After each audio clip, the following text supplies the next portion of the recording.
pessoal? Estamos aqui no nosso último encontro, né? Depois de 9, estamos aqui no 10º. E aí estamos aqui então eu e o professor Osvaldo, para conversarmos um pouco, conversarmos também um pouco sobre o fechamento desse curso, mas também a gente quer trazer um tema aí bacana para essa nossa última aula, que se chama Diferenças são naturais, desigualdade não. Vamos aos objetivos então da nossa aula? Abordar conceitos e ações de políticas públicas de ações afirmativas, PPAA, e fazer um fechamento do curso.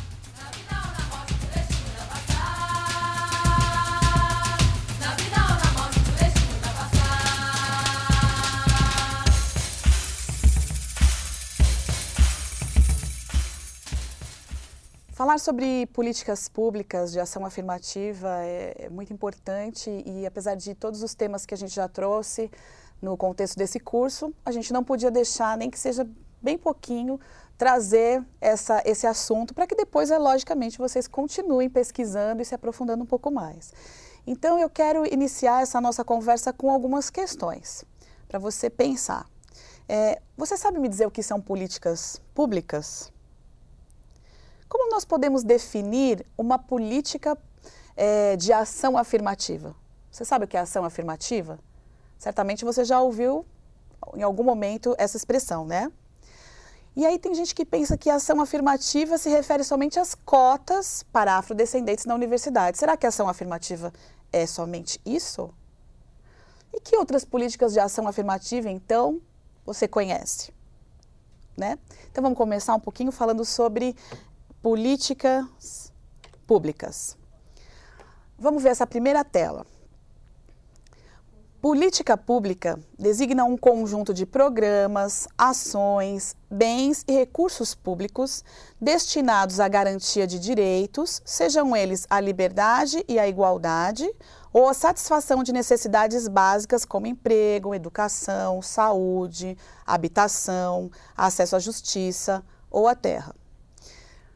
Então, o que é a questão? A política pública são essas ações que envolvem recursos públicos, então ela pode ser no nível federal, no nível estadual, no nível municipal.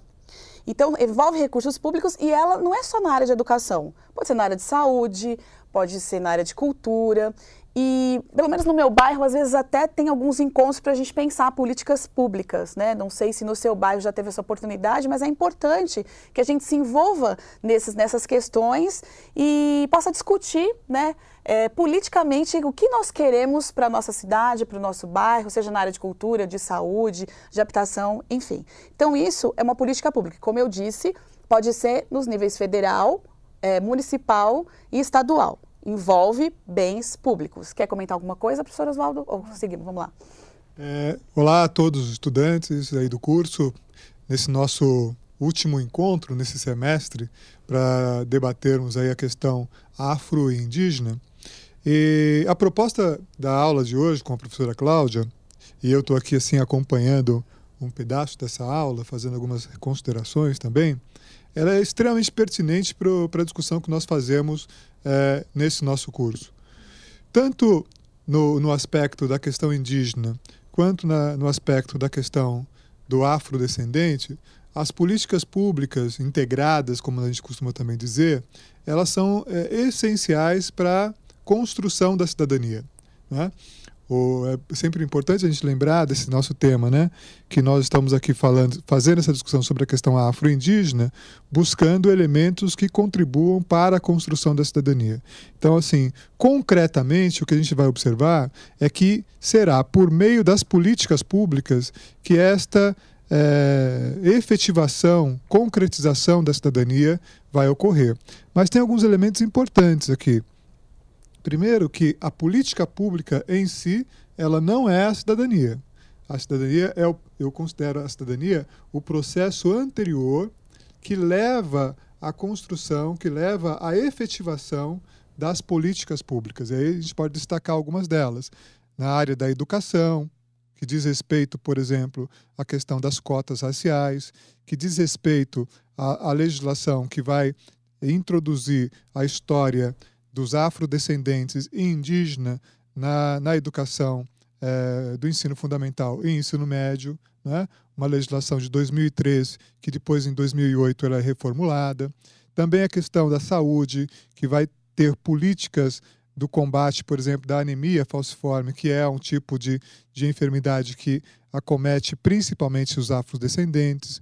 Nas questões de moradia, como, por exemplo, o acesso à terra, na questão dos quilombolas. Então, são todas essas políticas públicas para essas situações todas. Agora, para nós chegarmos a esse conjunto de leis, né, esse arcabouço todo legal, foi preciso aí séculos, décadas de lutas por cidadania, e essas lutas por cidadania, elas se efetivam, elas se traduzem nas políticas públicas, né? A questão indígena, por exemplo, hoje, na aula anterior, vocês estão acompanhando aí o debate sobre a questão de Belo Monte, né? A construção da usina lá de Belo Monte. Ou seja, toda a luta, né, que tenta barrar a construção da usina de Belo Monte e instaurar um regramento jurídico que defenda os interesses indígenas, vai na direção também da construção de políticas públicas. Portanto, o que a gente vai identificar é que, de certo modo, a gente poderia dizer assim, que a concretização da cidadania, ela se dá através das políticas públicas. Agora, a gente não pode descansar, né, porque a gente conquistou uma política pública e está tudo resolvido, né? As coisas, na realidade, é um processo contínuo. Que eu sempre digo que é importante a gente se envolver, né? Exato. A gente sempre diz de pensar numa sociedade igualitária, numa sociedade que valoriza a diversidade. A gente tem visto muito isso no fórum de debates, né? Vocês mesmos têm dito muito isso, que a gente tem que construir, pensar em algo novo e diferente, possível, na verdade, de se viver. E é só através de políticas, gente. A gente se envolvendo, né, na questão política e ajudando na construção de políticas públicas, porque envolve o nosso dinheiro, né, envolve a nossa contribuição, porque são bens e são recursos públicos que são destinados a essas políticas. Então, a gente tem que estar atento a isso, né? É curioso isso, né, Cláudia? Porque o que a gente identifica na construção da cidadania é que há uma relação, às vezes, tensa entre a lei e a construção da cidadania, tá? Nem sempre aquilo que o cidadão almeja, deseja, está previsto na lei. Então, muitas vezes, a luta por cidadania inclui as modificações das leis e o questionamento da própria lei, né? Se a gente observar, por exemplo, no caso brasileiro, a questão, por exemplo, que envolve a educação dos afrodescendentes, que diz respeito, por exemplo, à legislação das cotas, é uma conquista de muito tempo, que não estava previsto na lei, né? E foi preciso toda uma luta, toda uma movimentação por cidadania para que isso fosse, então, sendo previsto na lei. Então, o processo de construção da cidadania, ele não é um processo linear, nem sempre um processo tranquilo, né? Existem as contradições e as tensões que são próprias dos processos de lutas sociais. Nós vamos falar agora um pouco de ação afirmativa. Existe a política pública e a política pública de ações, né, afirmativas. Então, o que são essas ações afirmativas? Vamos dar uma olhada nessa tela. Ações afirmativas, o conjunto de políticas públicas adotadas com o objetivo de promover a ascensão de grupos socialmente minoritários, sejam eles étnico-culturais, sexuais ou portadores de necessidades especiais. A ação afirmativa ela tem como objetivo combater as desigualdades sociais, resultantes de processos de discriminação negativa, dirigida a setores vulneráveis e desprivilegiados da sociedade. Então, o que eu sempre tento explicar assim, para os alunos no presencial e quero falar para vocês. O que eu entendo de uma ação afirmativa? Nós temos, assim, os excluídos e temos os incluídos. Deixa eu ver se dá para ver. Os excluídos e os incluídos na nossa sociedade, certo? E a gente precisa de uma ação que seja rápida e que possa diminuir essa desigualdade que existe entre os excluídos e os incluídos. Então, a isso a gente dá o nome de ação afirmativa.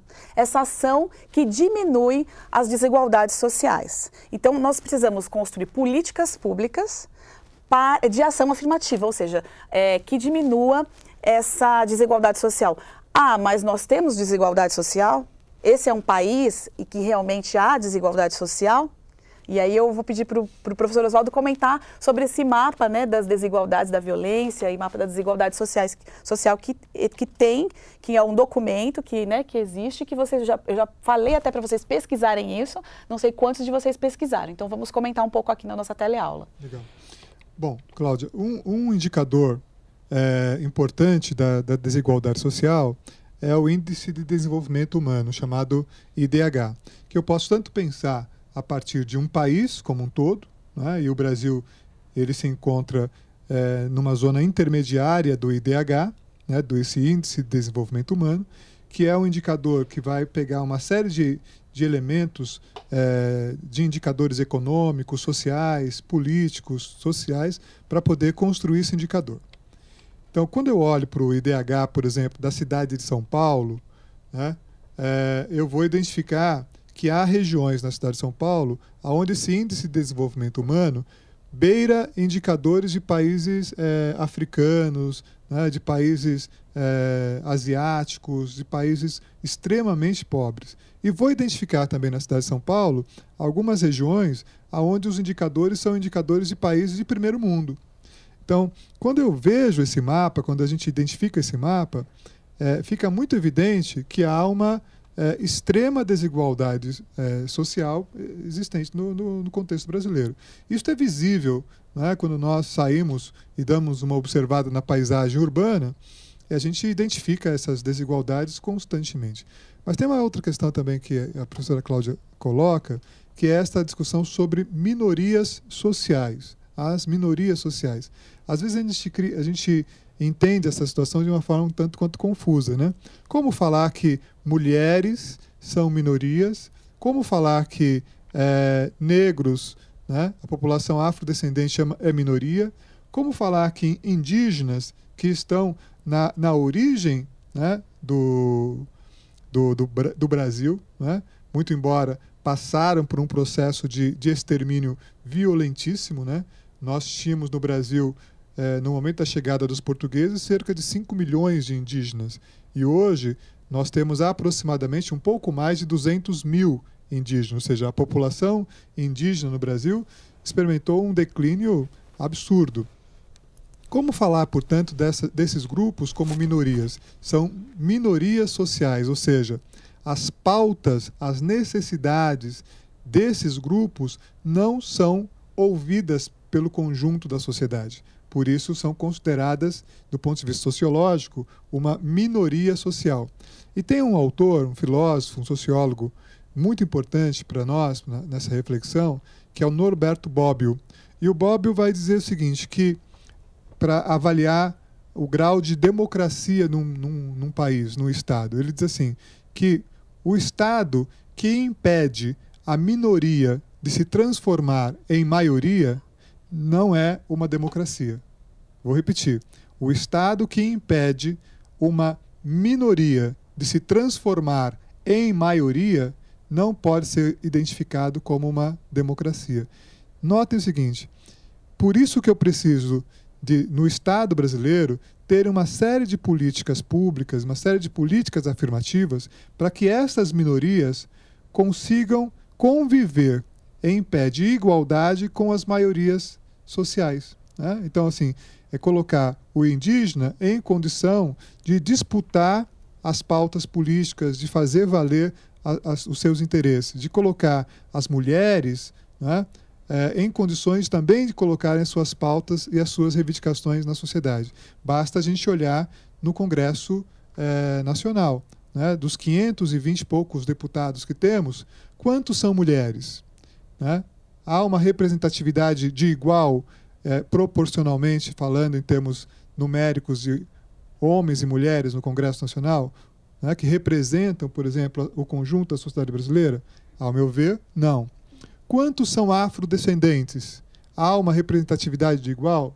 Ao meu ver, também não. Quantos são indígenas? né? E assim a gente vai olhando as minorias sociais. Portanto, há muito ainda o que se fazer em relação... Quantos são idosos, né? E por aí vai, quer dizer... Então, muita gente reclama, muita gente questiona por que fazer um estatuto para o idoso? Por que um estatuto para a criança? Por que um estatuto para a mulher? Por que um estatuto de igualdade racial?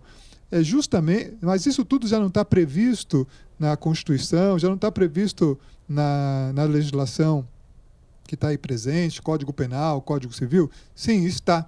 Mas ao fazermos um estatuto específico para essas minorias, nós estamos reafirmando a necessidade de políticas de ações afirmativas. Nós estamos reafirmando a necessidade de incluir essas pessoas e incluir as suas pautas de reivindicações no conjunto da sociedade. É isso mesmo. E como as coisas não acontecem naturalmente, né? É necessário a gente batalhar para que essas coisas aconteçam. E existe já algumas políticas de ação afirmativa no Brasil já há algum tempo, sempre existiu, mas ultimamente se fala muito nas cotas, porque as pessoas entendem que a ação afirmativa são somente as cotas que envolvem a inserção das pessoas afrodescendentes, né, e indígenas na educação. Mas eu vou mostrar para vocês duas outras ações afirmativas que existem no Brasil, né, e que também fazem parte dessa política nacional. Vamos dar uma olhadinha? Nessa lei 8.213, ela é de 1991, uma lei de cotas para deficientes e pessoas com deficiência. Então, quer dizer, na empresa com 100 ou mais funcionários, ela está obrigada a preencher de 2% a 5% dos seus cargos com beneficiários reabilitados ou pessoas portadoras de deficiência, né, na seguinte proporção que eu coloquei. Então, quer dizer, já existe essa política de ação afirmativa que muitas empresas correm, inclusive, para contratar uma quantidade de pessoas com deficiência para ficar dentro dessa lei. Isso já existe há algum tempo. E muitas pessoas questionam a legitimidade dessa lei. Agora, é importante a gente identificar uma coisa importante, né? Que a sociedade brasileira vive, no que diz respeito à pessoa com deficiência, uma situação muito diferente. No passado, as pessoas com deficiência, elas ficavam escondidinhas em casa, né? Às vezes, em algumas famílias, se fazia até um cômodo separado e a pessoa com deficiência ficava ali. A família tinha vergonha de sair com essas pessoas e a sociedade também não queria ver. Mas nós vivemos um momento diferente, onde as pessoas com deficiências estão trabalhando. Outro dia eu fui numa lanchonete, estava lá, né? Pessoas com deficiência trabalhando. Recentemente saiu um filme chamado Colegas, que eu até aconselho que vocês vejam, né? Onde os atores têm síndrome de Down. Até muito pouco tempo atrás, pessoas com síndrome de Down, a gente falava, não pode fazer absolutamente nada, né? Quer dizer, então, graças ao movimento de pessoas, de pais, mães, né? Pessoas engajadas na luta, na causa das pessoas com deficiência, é que a gente foi incluindo essas pessoas e criando uma legislação específica para que essas pessoas ganhem espaço na sociedade, como todas as pessoas, né, precisam de ter esse espaço na sociedade. Agora, a nossa esperança, né, é que não precise, não tenha mais necessidade de ação afirmativa para que essas coisas aconteçam, né? Que elas possam acontecer sem essa necessidade.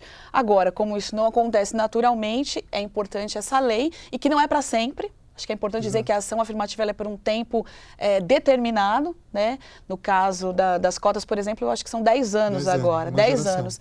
Então, quer dizer, não é para sempre, mas é para reduzir essa distância que existe entre os incluídos e os excluídos no nosso país. Tem uma outra lei também que eu quero mostrar, que assegura, essa segunda aqui, assegura a reserva de 30% para mulheres nas candidaturas a que os partidos políticos e coligações têm direito. Isso também é uma coisa bacana, porque a gente começa a perceber que há agora sim mulheres candidatas, mas existe isso porque existe uma lei para a inserção dessas mulheres, né? Nós temos quanto tempo? É só 30%, né? Só 30%. E as mulheres compõem mas já faz uma diferença. 50% da sociedade, né? Mas a lei só pede 30%. É, verdade.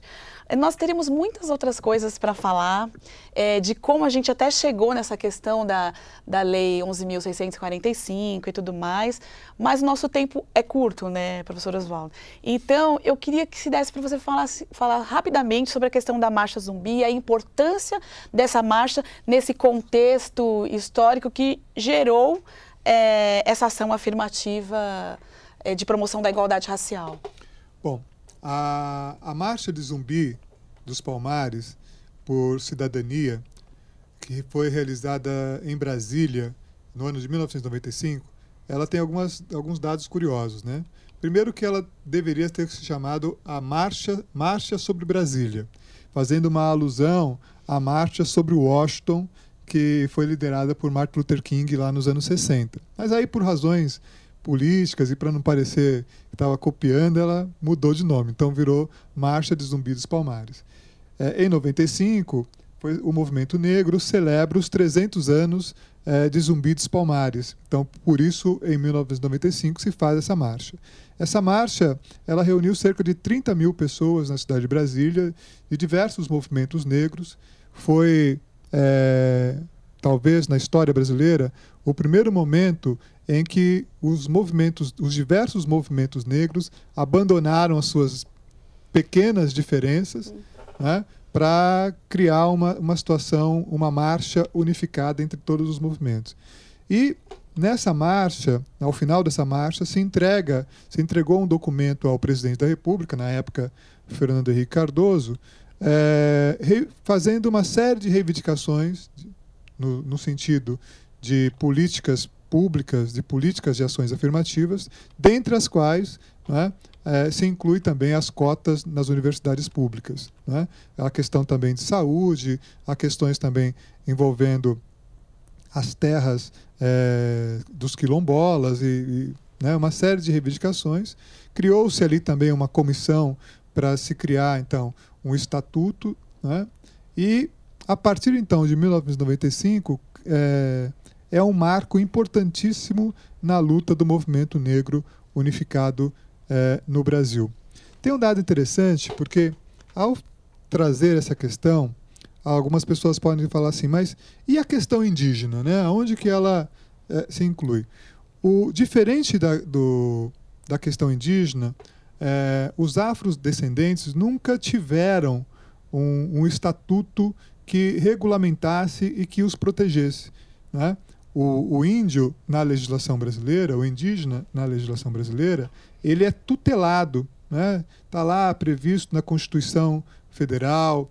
Existe um órgão, né? Uma fundação de amparo que tenta, né, cuidar das questões indígenas especificamente, que é a FUNAI. Os indígenas têm as suas terras elas garantidas, né, demarcadas. Óbvio que tudo isso numa situação de extrema precariedade do ponto de vista da lei, do ponto de vista da proteção das políticas públicas. Mas há uma diferenciação no trato entre os indígenas e os afrodescendentes. Isso é uma questão bastante clara para nós.